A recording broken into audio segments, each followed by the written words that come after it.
బాలయ్య బాబు తొడగొడితే వందే భారత్ అయినా ఆగాల్సిందే, ఇది రీల్ కాదు రియల్ అని చెప్పి ఇప్పుడు బాలయ్య బాబు గారిని అయితే ఆకాశానికి ఎత్తేస్తున్నారు అనమాట.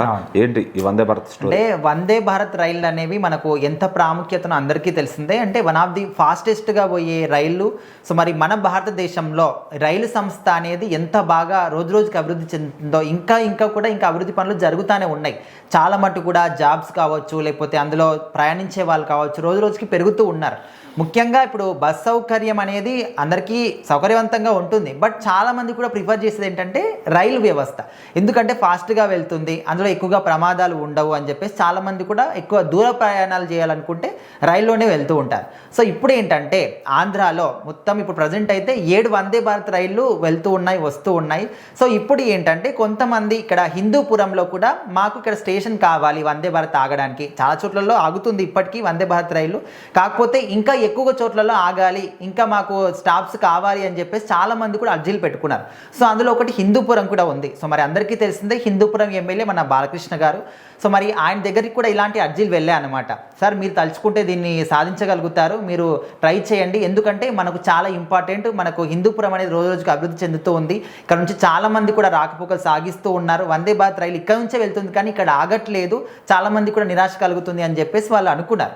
సో అప్పుడు ఇంకా బాలయ్య బాబు గారు తలుచుకుంటే ఏదో ఇప్పుడు మీరు అన్నట్టు తొడగొడితే వందే భారత్ రైలు అయినా కూడా ఆగాల్సిందే అన్నట్టు, ఇంకా అది రియల్ కాదు, సారీ అది రీల్ కాదు రియల్ అన్నమాట. నిజంగానే ఆయన మాట్లాడి అంతా కూడా ఓకే చేశారు. అక్కడ రైల్వే సంస్థ వాళ్ళు కూడా సానుకూలంగా స్పందించారు. సో ఇంకా 10 రోజుల్లోనే అక్కడ హిందూపురంలో కూడా వందే భారత్ రైలు ఆగడానికి వాళ్ళు పనులు కూడా చేస్తున్న ఆల్రెడీ ప్రారంభించారు.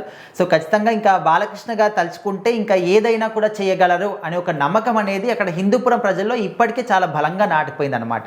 సో ఈ మధ్య కాలంలోనే ఎవరైతే దీనికి రైల్వే సంస్థకు సంబంధించినటువంటి వాళ్ళు ఉన్నారో వాళ్ళతో కలిసి బాలయ్య బాబు గారు కూడా హిందూపురం ఆ రైల్వే స్టేషన్లో మొత్తం కూడా ఆయన పర్యటించడం జరిగింది. అన్నింటినీ కూడా పరిశీలించి సో వాళ్ళు నిర్ణయం తీసుకున్నారు. ఖచ్చితంగా బాలయ్య బాబు గారు ఓన్లీ రైల్వే స్టేషన్ అనే కాదు, హిందూపురం ప్రజలకి ఎలాంటి సమస్యలు వచ్చినా కూడా వెంటనే స్పందిస్తూ వాళ్ళ సమస్యలు తీరుస్తూ ఇంకా మంచి ప్రయోజనం తెలుసుకుంటూ ఉన్నారు. ఇప్పటికే అక్కడ ఎవరు కూడా ఎదురులేని ఒక ఎమ్మెల్యేగా బాలయ్య బాబు గారు నిలిచారు. ఇక మీదట కూడా ఆ హిందూపురం అనేది బాలయ్య బాబు గారి అడ్డా, ఇంకా ఎవరు కూడా దాన్ని భర్తీ చేయలేరు అనే విధంగా ఆయన అయితే మంచి స్థానాన్ని సంపాదించుకున్నారు.